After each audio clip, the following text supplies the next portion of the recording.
magitan lamang ng kanyang salita. Kaya ang salita po ng Diyos ay may kapangyarihan. Ang ating po tagapagsalita, isa po ulit sa pinakabatang elder, one of the youngest elders of the church, ang ating leader, ang ating youth pastor-to-be at magiging member ng pangangalaga ng ating iglesia. Hindi ko mapigilang sabihin na siya po ay nagsisigap. Kita ko po ang kanyang pagsisigap na maging mabuting asawa, mabuting ama, at mabuting lingkod ng ating Panginoon. Ang ating pong speaker, Elder Eman Castillo. Palakpakan po natin ang Panginoon.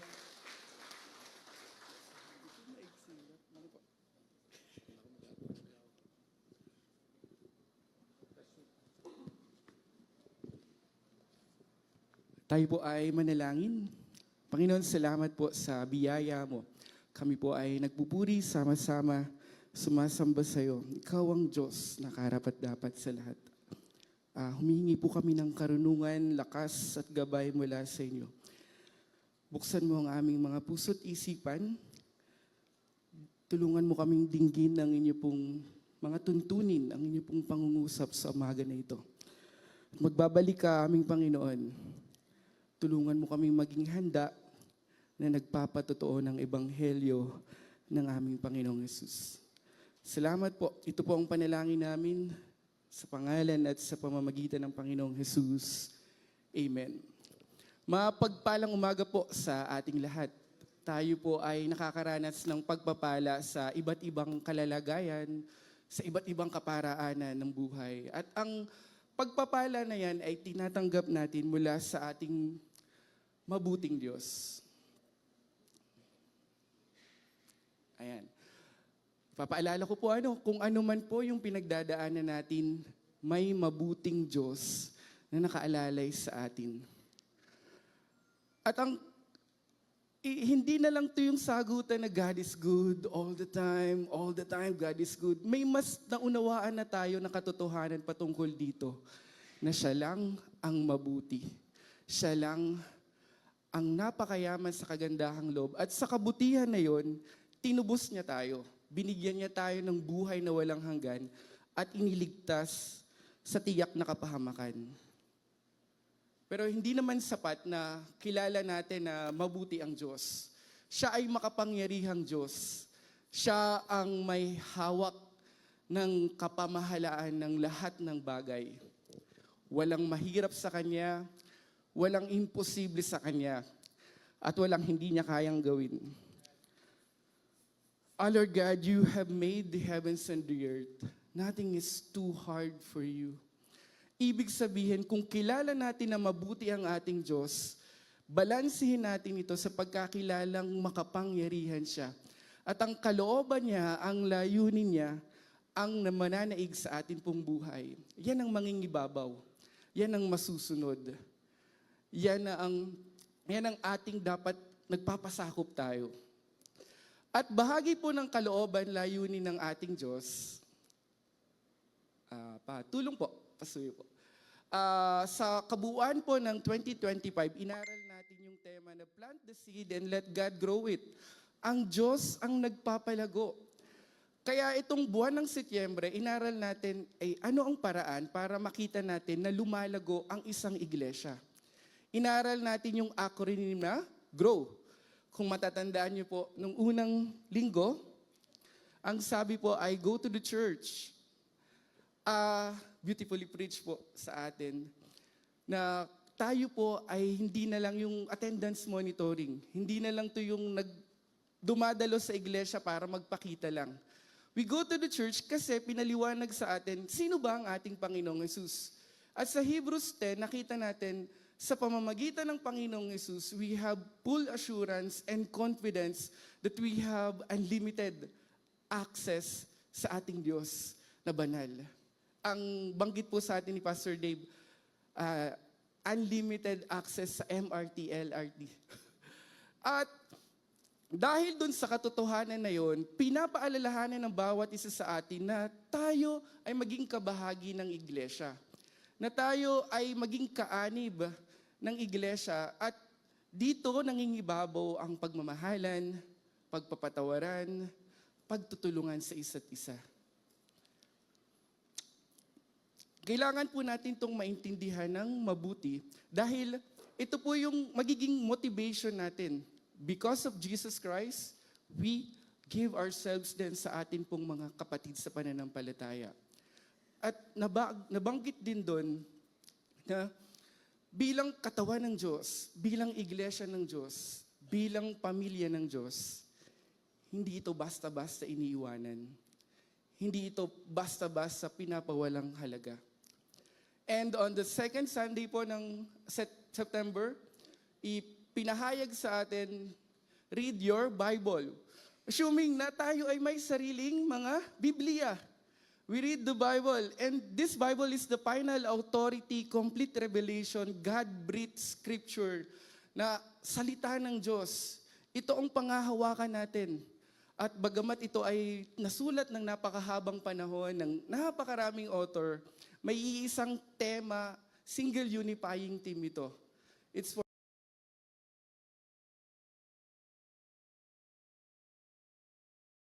na naiwala ko pa yung resibo.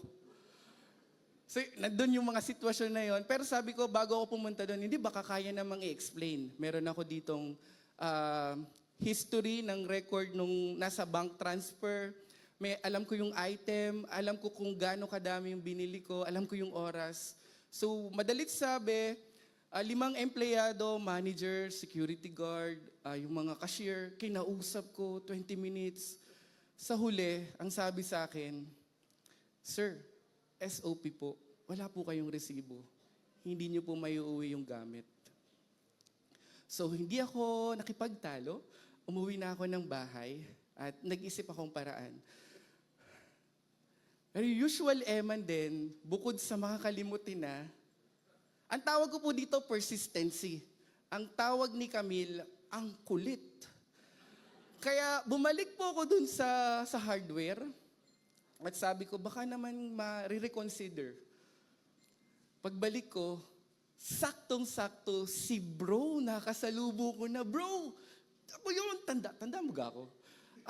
Ako yung bumili ng gamit na to sa'yo. Baka naman pwede mo akong tulungan, maging ikaw magte-testify ka doon. At nandun nga, yung cashier, sakto din, siya na yung naka-duty. Sa pangyayari na yon, nakita ko na napakahalaga na may tagapagpatotoo, na may saksi. Ang napakalaking kaibahan, ako na nangako na babalik sa oras na to, sa panahon na to, hindi ako bumalik. Pero ang ating Panginoong Jesus, babalik siya. Siya na tagapagligtas, tagapaglikha, at hukom, righteous judge, ay siguradong babalik. Ang tanong, handa po ba kayo? Ang tanong, nagpapatotoo po ba ang bawat isa sa atin sa ebanghelyo ng ating Panginoong Jesus? Tayo po ay magsitayo bilang paggalang sa salita ng Diyos. Basahin po natin ito with coordination. Matthew chapter 24 verse 9. Pagkatapos,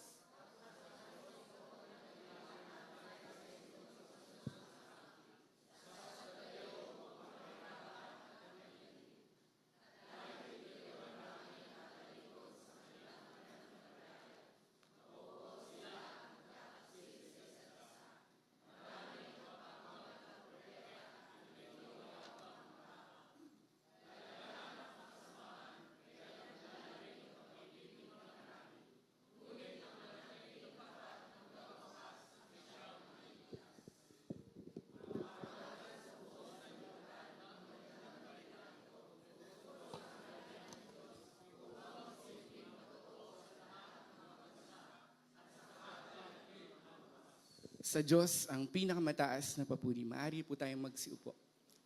Bago po natin tunghayan ang Matthew chapter 24, balikan lang natin yung kausap ng ating Panginoong Jesus nung Matthew chapter 23.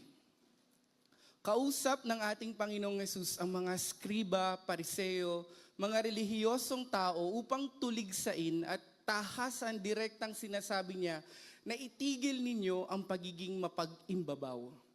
Itigil ninyo ang pagiging hipokrito. At ito pong mga religious leaders na to ay talagang napaka-obvious ng kanilang pagiging maling tagapagturo. Actually, ang sabi pa ng ating Panginoong Jesus, mga lahi kayo ng ulupong, para kayong mga bulag na umaakay ng kapwa bulag. Pero sa dulo ng Matthew chapter 23, nandoon pa din ang pag-ibig ng Panginoong Jesus. Nandoon yung pagnanais niya na iligtas at ipakita sa kanila ang tamang daan ng kaligtasan. Kung kaya't sinabi niya na para gusto ko kayong ituring na parang ako ang inahin. At kayo'y aking mga inakay. At kayo'y aking kukup-kupin. Yun ang tapos ng Matthew chapter 23. Pagdating ng Matthew chapter 24, kasama ang kanyang mga alagad, lumabas si Jesus sa templo, paalis na siya nang lumapit ang mga alagad at itinuro sa kanya ang mga gusali ng templo.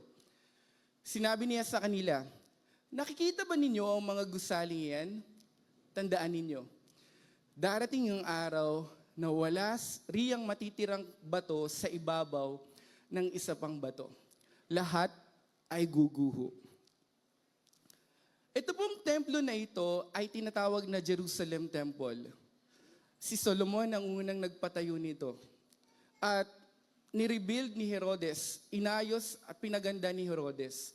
At itong mga alagad na ito, habang napakinggan nila na ang mga pariseo, ang mga skriba ay tinutuligsa ng ating Panginoong Jesus, sinabihan ng mga alagad na ito po ang templo.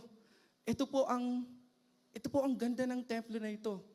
And yes, during their time, it's one of the archaeological wonders of the world.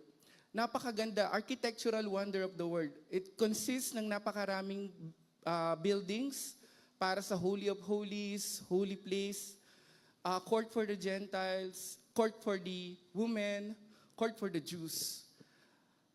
Pero dumating ang AD 70.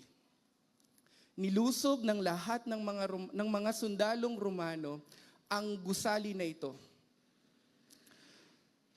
Ang ginawa pa nila, bukod sa sinira na nila, giniba nila itong templo na ito, sinunog pa nila.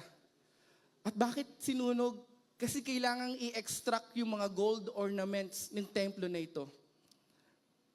Ang sabi ng ating Panginoong Jesus, wala ni isang matitirang bato sa ibabaw ng isa pang bato. Ibig sabihin, hindi iyan ang aking purpose. Hindi ang matanyag muli ang Jerusalem. Ito po ang gusto kong panimulain sa pag-aaral natin sa umaga na ito. Na ang mga pariseo na may maling pagkakilala sa ating Panginoong Jesus, ang mga alagad na hindi pa gaanong lubusang naalaman kung ano ang layunin patungkol sa earthly ministry ng ating Panginoong Jesus. Sa ibang mga talata, ang isip nila, sa kanila lang ang kaligtasan. Ang dating sa kanila, sila lang ang maliligtas.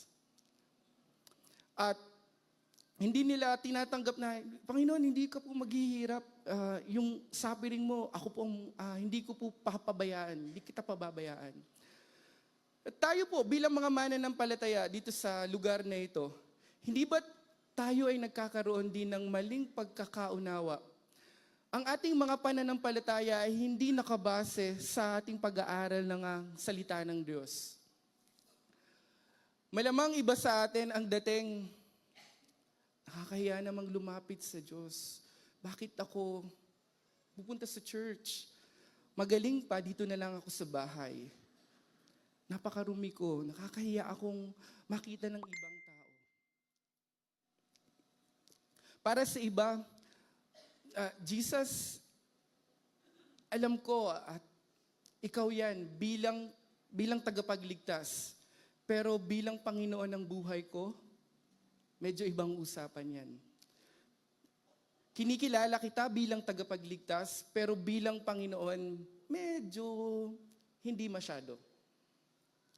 O kaya ang ilan sa atin, meron tayong parachute kind of faith na tsaka na lang tayo lalapit sa Diyos kapag kagipitan na. Pag wala na tayong ibang pupuntahan, Pag emergency na, i-activate natin yung push button. At sa lahat ng yon, gusto ko pong maliwanagan tayo na ang tamang pagkakilala sa ating Panginoong Hesus ang magbubunsod sa atin upang maging tagapagpatotoo ng kanyang ebanghelyo. At ito po ang layunin ng iglesia, na ipahayag ang ebanghelyo ng ating Panginoong Hesus.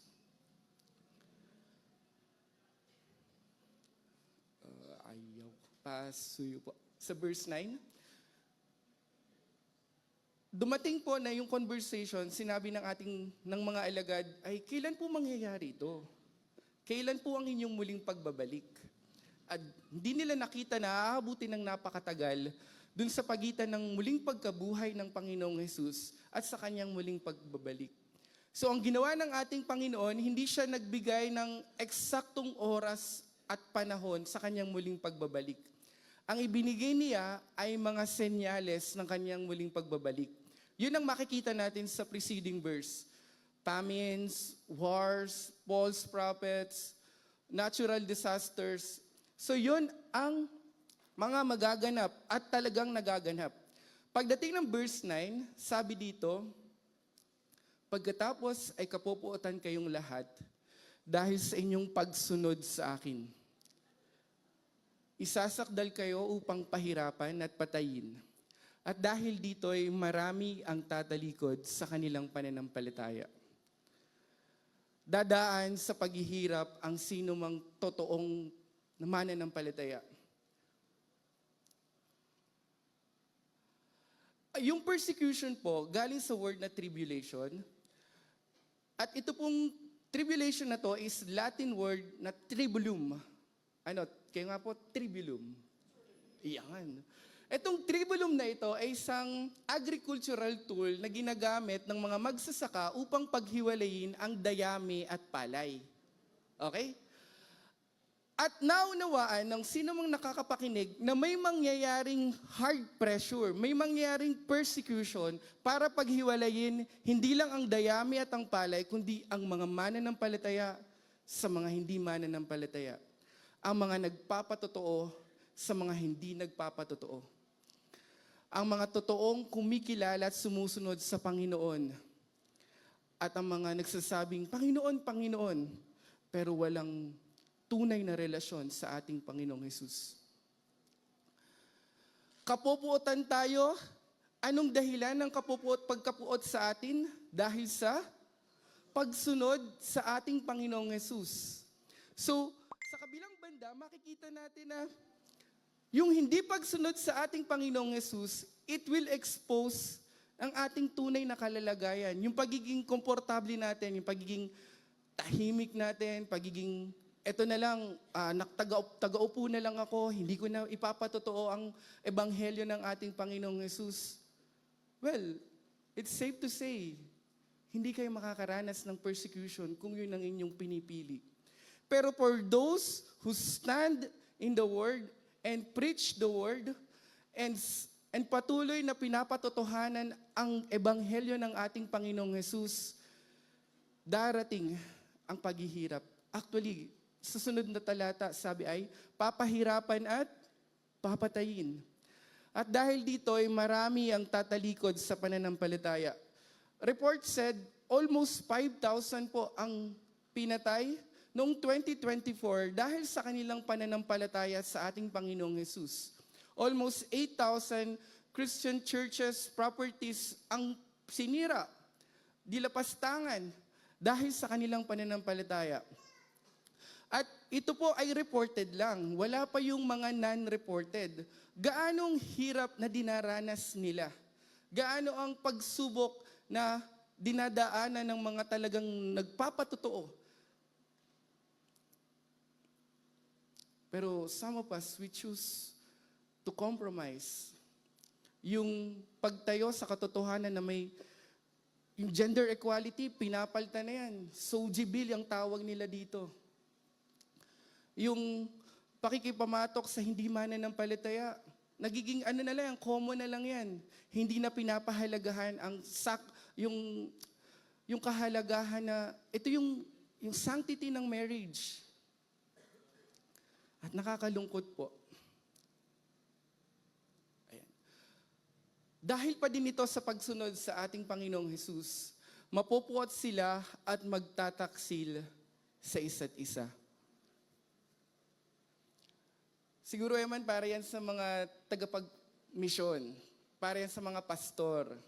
Okay naman ako dito eh. Ayos naman ako dito. Baka kasi sabihan lang nila ako ng mga masasama kong nakaraan. O kaya isumbat sa atin, ay utal ka naman, hindi ka naman makapagsalita ng ayos. Pero mga kapatid, ito po ay para sa lahat ng mananampalataya at nagdedeklarang tagapagpatotoo ng ating Panginoong Hesus. Marami ang magpapanggap na propeta at ililigaw ang mga tao. Napadaanan po ito nung second Sunday na may mga magtuturo ng false gospel, dala-dala ang false hope mula sa mga false prophets. At kukuha ng mga tagapagsalita na nakakakiliti sa tenga. Nakakakiliti yung, ang bait-bait mo, your best life is now. Magbigay ka para ikaw ay pagpalain pa ng husto. Okay lang na magpatuloy ka sa kasalanan. Yan ang mga false gospel na dapat nating ingatan at dapat nating bantayan na maaaring makapasok sa ating iglesia. But we stand in the gospel of Jesus Christ. Lalaganap ang kasamaan. Man, paano yung ganda ng infrastructures ngayon? Transportation, mga technologies, research development, even yung science, sa health. Ang daming ang gagandang mga invention ngayon. Nasaan yung lalaganap ang kasamaan? Wala na po kong ibang makitang example, kundi yung napaka-recent na pangyayari, yung sa flood control. Hindi po ba? Doon mas lalong na-expose yung pagiging corrupt ng tao. Doon mas lalong nakikita ang pagiging makasarili ng tao. Kita ko doon, sigurado ko, hindi naman yung nag-umpisa ng napakalaki agad eh. Yun ay nag-umpisa ng paunti-unti hanggang sa naging komportable na. And ito na yung paglaganap ng kasamaan. Ito na ang wakas. At hindi po natin ito mapipigilan. Ang tanong sa atin ay, nagpapatotoo ba tayo? Kasi ito ang kailangan ng mundo. Manlalamig ang pag-ibig ng marami. Syempre, mas okay na tahimik na lang kaysa magsumunod sa ating Panginoong Yesus. Mas okay na, safe ako sa lugar na ito. Kaya, ganon ang nangyayari. Kaya nanlalamig ang pag-ibig ng marami. And on verse 13 po. Ngunit mananatiling tapat hanggang wakas ay ang siyang Ngunit ang mananatiling tapat hanggang wakas ang siyang maliligtas. Ano pala to eh? Work-based pala to sa pamamagitan ng ating gawa. Very crucial po itong talata na ito na sa lahat po ng sekta ng Kristyanismo, ang dating kapag binasa yan, hindi totoo yung once save, always save. Hindi totoo yung napakamakapangyarihan ng Diyos na sa biyaya niya, binigay niya yung kaligtasan, maaari pa ding maapektuhan ng ating eternal life kung hindi tayo magpapatuloy. Yes and no. Faith without work is dead. Totoo po, may pananagutan tayo, may responsibilidad tayong dapat nating tayuan. Pero sa kabuuan pa din nun, ang soberanya at makapangyarihang Diyos pa din sa kanyang kapamahalaan, ligtas tayo kung ligtas tayo. At ang may totoong pananampalataya ay mananatiling tapat hanggang wakas. Ang may totoong Kristo sa puso na sinusunod siya at nagpapatotoo tungkol sa ebanghelyo niya ay mananatiling tapat hanggang wakas. At siyang maliligtas. Ito po ang paalala sa atin ng ating Diyos. No one can snatch them out of my hand. For he who began good works in you will perfect it until the day of our Lord Jesus Christ. At magbabalik siya. Siguradong babalik siya. At mapagkakatiwalaan natin na siya ang nag-iingat ng ating pananampalataya. At siya nagpapatatag nito. And on the last verse po, dito po tayo sa ikalawang bahagi ng ating pag-aaral. Ipapangaral sa buong sanlibutan ang magandang balita. Ito ay tungkol sa kaharian ng Diyos upang magsilbing patotoo sa lahat ng mga bansa at saka darating ang wakas. Sa pag-aaral po, nakita ko po yung 4 na bahagi ng Ebanghelyo. Patulong po. Ayaw. Ayan. Yan. Ipapangaral sa buong sanlibutan ang magandang balita. Ito ang gospel definition. Pangalawa, yung gospel application. Upang magsilbing patotoo at sa lahat ng mga bansa. Ito yung mission natin mula sa pamilya, sa komunidad, sa ating trabaho, sa ating eskwelahan, hanggang sa lahat ng mga bansa. Ito ang gospel mission. And ang gospel motivation natin, darating ang wakas for the glory of our God. Isa-isahin po natin itong 4 na ito.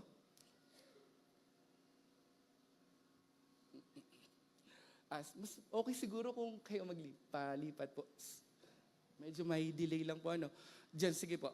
Gospel definition, kailangan alam natin ang pinapatotohanan natin at we know the gospel through the word of God.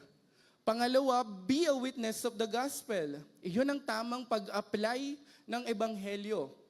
And we share and proclaim the gospel bilang mission and behold the gospel of the glory of our God. Gospel definition. Yan. Sa gospel definition po, dito papasok na bawal ang assuming. Bawal yung siguro alam niyo na to. Hindi alam, pamilyar na to sa inyo. Narinig niyo na to. Hindi po. Ang ebanghelyo ay mabuting balita ng kaligtasan ng Diyos. Ito ay kanyang plano na ang ating Panginoong Hesus, ang anak ng Diyos, ay naparito sa mundo, namuhay ng walang sala, namatay sa krus ng Kalbaryo para tubusin ang ating kasalanan, nabuhay namang muli pagkatapos ng 3 araw, at binigay sa atin ang kapatawaran, ang bagong buhay, at pangwalang hanggang pag-asa para sa sinumang tatalikod at mananampalataya. Tatalikod sa kasalanan at mananampalataya. 3 years ago po, as we've started relaunching ng youth ministry, nagkaroon po ako ng chance na magpa-survey po sa mga kabataan. What is the gospel sa'yo, kapatid? Ano ang ebanghelyo ng ating Panginoong Hesus? Ano ang pagkakaunawa mo dito? So sa isang papel, nagsulat sila, and doon po natin nakita na kailangan pa nating mas ipaunawa ang ebanghelyo ng ating Panginoong Hesus. Na hindi dapat tayo laging nag-a-assume, regular na member, alam niya na to. Matagal na siyang mananampalataya, madami na siyang alam dito. Ito ang ebanghelyo ng ating Panginoong Hesus. Na tayo, bagamat tayo'y mga makasalanan, tayo'y walang kapag-apag-asa, walang niisa sa atin ang mabuti, walang karapat-dapat sa atin, pero tinubos tayo ng Diyos. Binigyan niya tayo ng buhay na walang hanggan. At ang ebanghelyo na ito ay hindi ito patungkol sa atin. Ito ay patungkol sa Kanya lamang. At ito ay biyaya niya. Biyaya niya na ibinigay niya bilang regalo sa atin.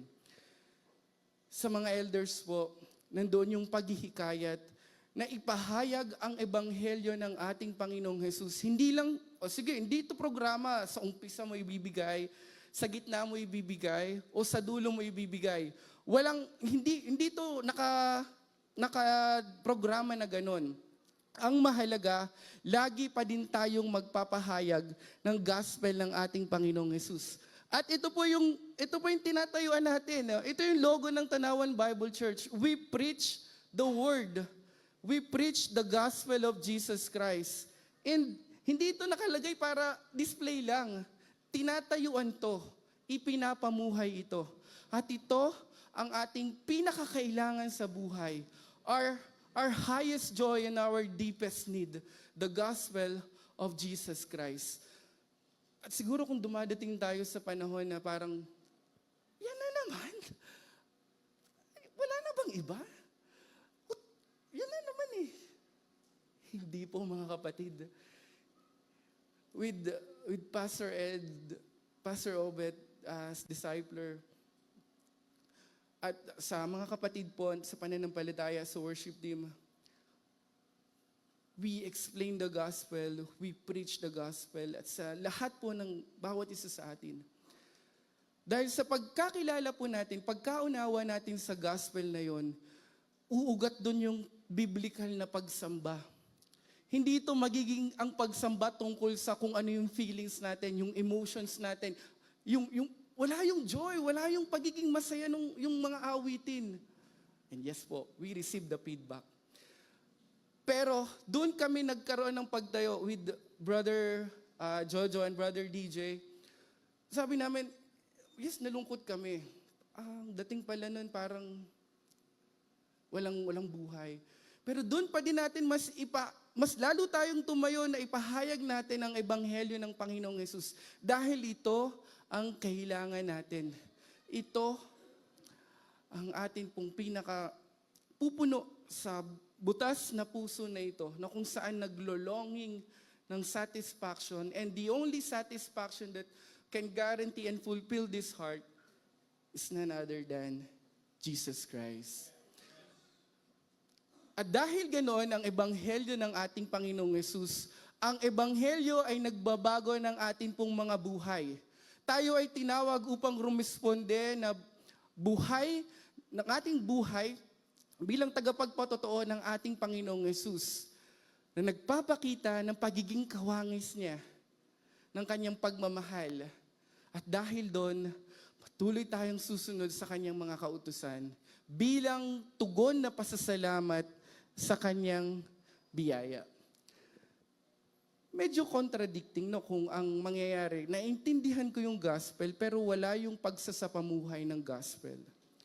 Medyo hindi ka panipaniwala ang isang tagapagpahayag na sineshare niya yung gospel pero sa buhay niya, wala eh.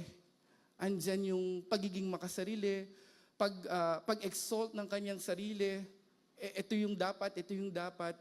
Laging sarili niya ang nakikita niya, na hindi nagiging pagpapala at daluyan ng pag-ibig ng ating Panginoong Hesus.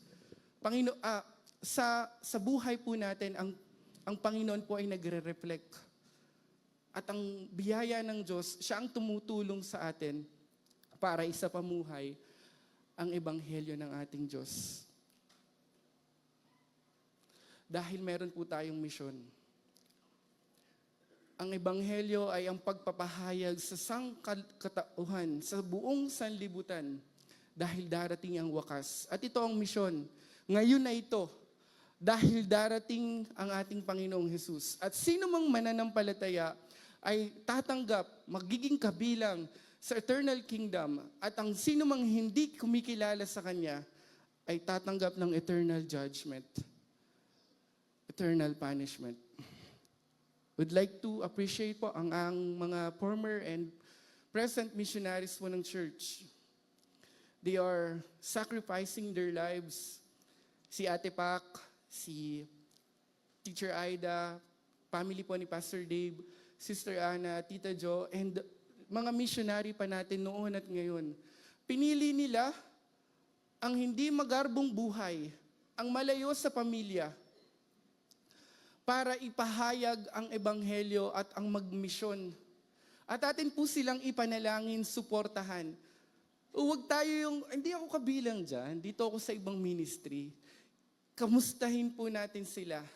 Ipanalangin po natin sila. Ipagpasalamat po natin sa ating Diyos ang buhay nila. Dahil sila sa pagpapatotoo po, nandun yung kagalakan na hindi natin kayang pantayan, hindi kayang agawin ng sino man kapag sinusunod po ang kalooban ng ating Diyos. Maari tayong manalangin, maari tayong mag-abot ng tulong na pinansyal para sa kanila. And ma-realize po natin sana, hindi madali ang buhay nila. Some of them, in danger ang buhay nila. But they choose the gospel mission. Tayo ba? Upo na lang tayo? Hayaan na lang natin? Hindi. Maging ambag tayo sa pag-advance ng kingdom of God dito sa mundo. And lastly po, and we'll end on this, the gospel motivation. A reason for proclaiming and living the gospel is the glory of God. To honor Him with our lives, to reflect His character, and to join in His mission of reconciling the world to Himself. Kailangan po nating maintindihan na ang lahat ng ito ay para sa kaluwalhatian ng ating Diyos. Baka kasi doon na lang tayo sa isang banda. We fall short of the glory of God. But mga kapatid, we also fall short in fully understanding the glory of our God. Kung kaya, mas laging ang sarili natin ang nauuna. Mas ang dapat ay ako, ang dapat ay akin. At kung ano ang meron ako, yun ang mahalaga. Because we fall short of fully understanding the glory of our God. Colossians 1 verse 15, Jesus Christ is the image of the invisible God, the firstborn of all creation. For by Him all things were created, both in heavens and in earth, visible and invisible, whether thrones or dominions or rulers or authorities, all things have been created through Him and for Him. Hebrews 1 verse 3, Jesus Christ is the radiance of His glory and the exact representation of His nature, and upholds all things by the word of His power. Balik tayo dun sa Matthew chapter 24, kung bakit, ano yung reason na ang mga alagad, tinuturo nila, Panginoon, ito po yung templo ng Jerusalem. Kami po na napakinggan kung paano matuligsa ang mga Hudyo, ito pa din po ang templo ng Jerusalem. Napatanong ako, bakit kaya? Bakit kaya? Kasi po, during the Old Testament, para sa mga Hudyo, para sa kanilang pagsamba, may tinanggap silang kautusan na buuin yung Ark of the Covenant.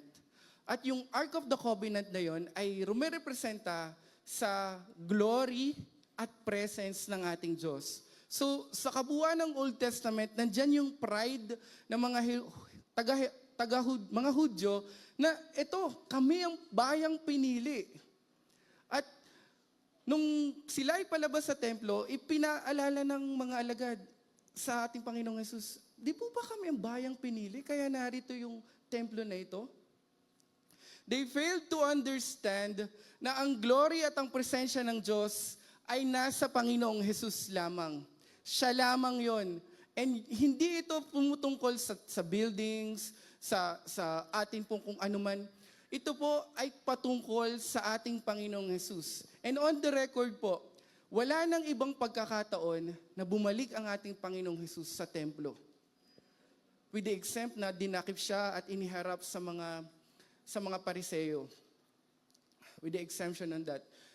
Pero ito ang ipinapakita ng ating Panginoong Hesus. Hindi na ito tungkol sa glory ng Jerusalem. Hindi na ito tungkol sa kung sino mang Hudyo. Ito ay tungkol sa Diyos na nagligtas, nagplano, at tutupad ng ating kaligtasan sa pamamagitan ng Panginoong Hesus. At kung ating maintindihan ang glory ng ating Diyos, tingin ko, naniniwala ako, yung vision natin, yung addiction natin, pornography, alak, sugal, o anumang ipinipid natin sa ating sarili, ay yung utang natin na para bang, hindi, kailangan nilang makita na ito na yung glory ko ito na yung naabot ko sa buhay Yung yabang natin, yung pagiging mataas natin, wala yan. Kapag tiningnan natin yung glory ng ating Diyos, ang linaw-linaw, ang klaro-klaro nito noong ang ating Panginoong Jesus, siya ay namatay at tinubos tayo sa ating kasalanan. Napakalinaw na yung galit at bagsik ng galit ng Diyos sa kasalanan at sa kamatayan, kanyang ginapi. At kitang-kita din yung yaman, ganda, ang pag-ibig ng Diyos na napakalawak, napakahaba, napakalapad, napakataas para sa iyo at para sa akin.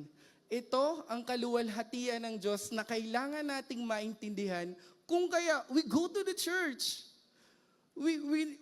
Nandun yung pagbigay ng importansya na kailangan kong maintindihan pa ang glory ng Diyos. Kaya we go to the church. We read the Bible. Hindi tayo magiging kontento. Gusto ko pang makilala ang aking Panginoong Jesus, ang kanyang kaluwalhatian. And we obey to reflect the glory of God. And we witness sa isang gospel na ang ating Panginoong Jesus ay nagligtas sa atin, bagamat tayo ay hindi karapat-dapat. The gospel is for you, but it is not about you. Our feelings, our emotions, our success in life, yung accomplishment natin sa buhay, yung position natin, yung comments natin, yung suggestions natin, kung ano man ang pwede nating ipagyabang, balik tayo dun sa pwedeng ipagyabang natin, ang glory ng Diyos. And this is the gospel of the glory of our Lord Jesus Christ, na dapat nating pinapatotohanan sa sino mang nakakausap natin dahil kailangan nila ito. Again, this is the highest joy and our deepest need. The gospel of the glory of our Lord Jesus Christ. There is one gospel. There is one and only gospel na bubuo ng magsasatisfy ng uhaw na puso natin para sa kanyang kaluwalhatian. Everything we do, whether you eat, whether you drink, in everything you do, kung ano man yan, do it all for the glory of God. While studying, while working, while watching TV, while shopping, while treating your wife, while driving yung car, kung ano man yan, do it all for the glory of God. Because the glory of God will be fully, mas makikita natin sa kanyang muling pagbabalik. Magbabalik siya. Handa na ba tayong lahat? Magpatotoo tayo ng ebanghelyo ng ating Panginoong Jesus. Ang ating response song, There's One Gospel, as the team po, during po ng pag-awit natin dito sa gospel na ito, sa awitin na ito, I encourage po na kayo po ay magkaroon ng self-reflection. At magpipray po ako mamaya. Purihin po ang ating Diyos. Sa Kanya po ang pagdakila, ang pagluwalhati, ang pagpaparangal, at ang pagtingin na siya lang ang karapat-dapat sa lahat. And that is the reason why we witness po.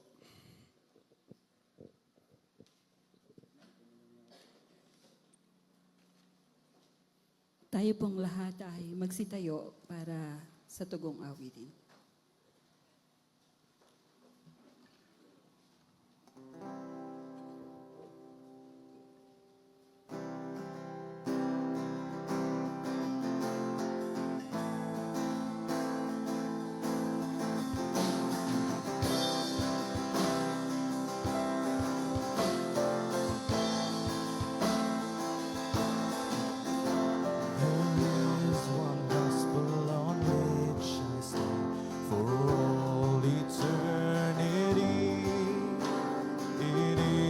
Story, my Father's plan.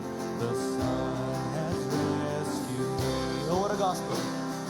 Oh, gospel, oh, what a peace. My highest joy and my deepest need.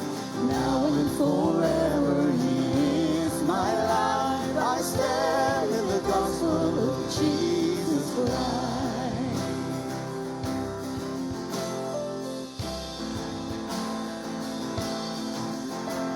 There is one gospel to which I cling.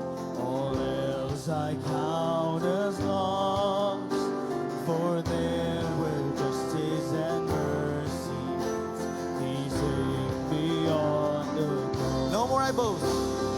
No more I boast in what I can bring. No more I carry the weight of sin. For He has brought me from death to life. I stand in the gospel of Jesus Christ.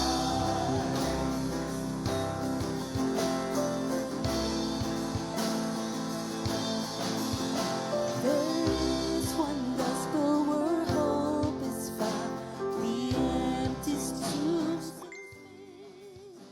for there could not keep my Savior down. He lives and I am free. Now my Savior. Now on my Savior I fix my eyes. My life is His and His hope is mine. For He has promised I too will rise. I stand in the gospel of Jesus Christ. Ito po ang ebanghelyo ng ating Panginoong Hesus. Ito po ang kanyang kaluwalhatian. Ito ang kanyang karangalan. For this moment po, I encourage everyone to pray on their own. Magkaroon tayo ng commitment sa ating Panginoong Hesus. Ngayon ang araw ng kaligtasan. Ngayon ang araw ng pagbabalik. Ngayon ang araw ng pagluwalhati sa ating Panginoong Hesus. Sa ating pong pagkapakinig ng kanyang mayamang salita, ating i-preach sa ating sarili ang nag-iisang gospel na ito. At siya ay